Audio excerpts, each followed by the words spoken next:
안녕하세요. 가정의학과 전문의 최보윤입니다. 딱딱하고 어려운 의학 뉴스를 쉽고 재미있게 풀어드리는 소프트 터치. 오늘 주제는 미세먼지에 관한 내용입니다. 몇 년 전부터 파란 하늘을 보기가 쉽지 않습니다. 예전에는 봄에만 황사가 찾아왔지만 몇 년 전부터는 사시사철 미세먼지가 기승을 부리고 있는데요. 오늘은 이 미세먼지에 대해서 제대로 알고 대처하는 방법에 대해 알아보도록 하겠습니다. 네, 미세먼지는 일반적인 공기 중의 먼지에 비해서 입자가 훨씬 작은 것을 말합니다.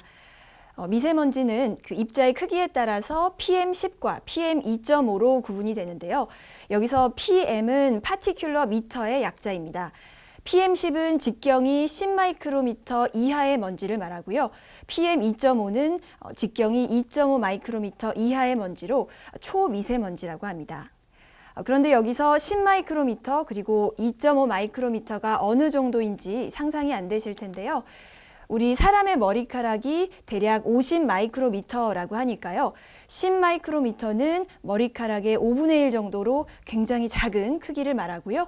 2.5 마이크로미터는 머리카락의 20분의 1 정도 될 정도로 거의 눈에도 보이지 않는 작은 크기를 말합니다. 자, 그렇다면 이 미세먼지는 어디에서 근원을 한 걸까요? 하늘을 뿌옇게 덮는 것으로 황사와 미세먼지가 있습니다. 이 둘은 차이가 있는데요.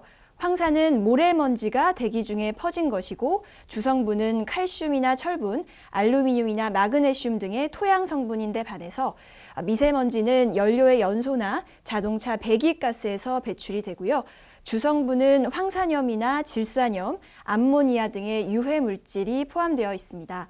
따라서 미세먼지가 황사에 비해서 인체에 더 유해한 영향을 미친다고 할 수 있습니다. 또한 미세먼지는 인체에 다음과 같은 영향을 미치는데요. 알레르기성 결막염이나 알레르기성 비염, 그리고 기관지염이나 천식을 일으킬 수 있고요. 또 국제암연구소에서는 이 미세먼지를 1급 발암물질로 분류할 정도로 암을 일으킬 가능성도 있습니다. 또한 미세먼지가 혈관에 들어가게 되면 심장이나 뇌혈관 질환을 일으킬 수 있다고 하니까요. 미세먼지가 인체에 미치는 영향이 얼마나 유해한지 알 수 있습니다. 자, 그렇다면 이렇게 유해한 미세먼지 어느 정도 이상일 때 대처하는 것이 필요할까요? 이 미세먼지의 등급을 알리는 데에는 예보와 경보가 있습니다. 예보는 내일이나 모레의 미세먼지 농도를 예측해서 발표하는 수치이고요. 경보는 현재 시점에 실시간 미세먼지 농도를 나타내는 것입니다. 이 예보나 경보의 정보는 에어코리아 홈페이지를 통해서 혹은 그 어플리케이션을 통해서 확인해 보실 수가 있고요. 미세먼지의 정도를 수치화해서 이렇게 색깔로 표시해서 알기 쉽게 보실 수가 있습니다. 미세먼지 예보는 하루에 4회 발표를 하는데요. 오전 5시와 11시 그리고 오후 5시와 11시 이렇게 4회 발표를 합니다. 그리고 미세먼지 예보는 좋음이나 보통, 나쁨, 매우 나쁨 이렇게 4가지 등급으로 분류가 되는데요. PM10을 기준으로 했을 때 좋음 등급은 30 이하일 때를 말하고요. 보통 등급은 31에서 80, 그리고 나쁨은 81에서 150, 매우 나쁨은 151 이상일 때를 말합니다. 여기서 좋음 등급은 천식 등의 환자군이 노출되더라도 건강상 영향을 미치지 않는 안전한 등급을 말하고요. 네, 보통 등급은 환자군이 장기간 노출될 경우 경미한 영향을 받을 수 있는 수준을 말합니다. 그리고 나쁨 등급은 일반인도 장기간 노출될 경우 건강상 불쾌감을 느낄 수 있는 정도이고요. 매우 나쁨 등급은 환자군뿐 아니라 일반인도 노출될 시 건강상 악영향을 받을 수 있는 수준을 말합니다. 따라서 미세먼지 예보 등급이 나쁨이나 매우 나쁨일 때는 주의를 기울이시는 것이 좋겠습니다. 다음은 실시간으로 미세먼지의 수준을 알려주는 미세먼지 경보제입니다. 경보제에는 2가지가 있는데요. 주의보와 경보입니다. 주의보는 이제 PM10을 기준으로 했을 때 평균 농도가 150 이상, 즉 매우 나쁨 수준이 2시간 이상 지속될 때 발령이 되고요. 경보는 PM10이 300 이상이 2시간 이상 지속될 때 발령이 됩니다. 네, 이렇게 미세먼지가 높은 날에는 다음과 같은 생활 수칙을 지키시는 것이 필요한데요. 영유아나 천식과 같은 환자군의 경우에는 외출을 삼가하시는 것이 좋겠고요. 그리고 건강한 성인이라고 하더라도 장시간 외출하실 때는 황사 마스크를 착용하셔야 하겠습니다.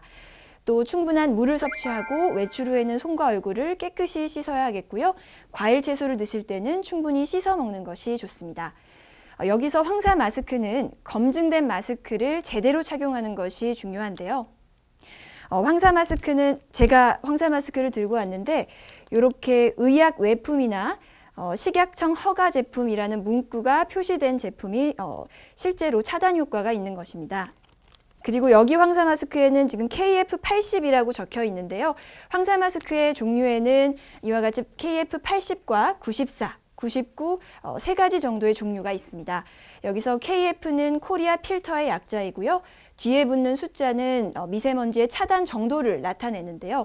KF80은 0.6 마이크로미터의 미세 입자를 80% 정도 차단하는 마스크를 말하고요. 그리고 KF94는 0.4 마이크로미터의 미세 입자를 94% 차단하는 것. 그리고 KF99는 이론상 거의 모든 미세먼지를 차단하는 등급을 말합니다. 하지만 KF94나 99의 경우 차단 효과는 굉장히 뛰어나지만 그만큼 공기가 흡인되는 것도 어려워서 호흡이 곤란할 수 있기 때문에 방역용 마스크로 주로 쓰이는 편이고요. 우리가 일반 약국에서 구입할 수 있는 마스크에는 대부분 KF80이 표시되어 있습니다. 그리고 마스크를 사용하는 방법도 중요한데요. 마스크 사이에 머리카락이 끼거나 남자분들 경우에는 수염이 껴 있을 때는 먼지가 들어올 수 있고요. 여자분들은 화장이 또 지워지실까봐 또 코에 자국이 날까봐 느슨하게 착용하실 경우에는 미세먼지가 다 들어올 수 있습니다. 따라서 그림과 같이 고정 심이 내장된 부분을 손으로 꾹 눌러서 코에 밀착되도록 착용하시는 것이 중요하겠습니다.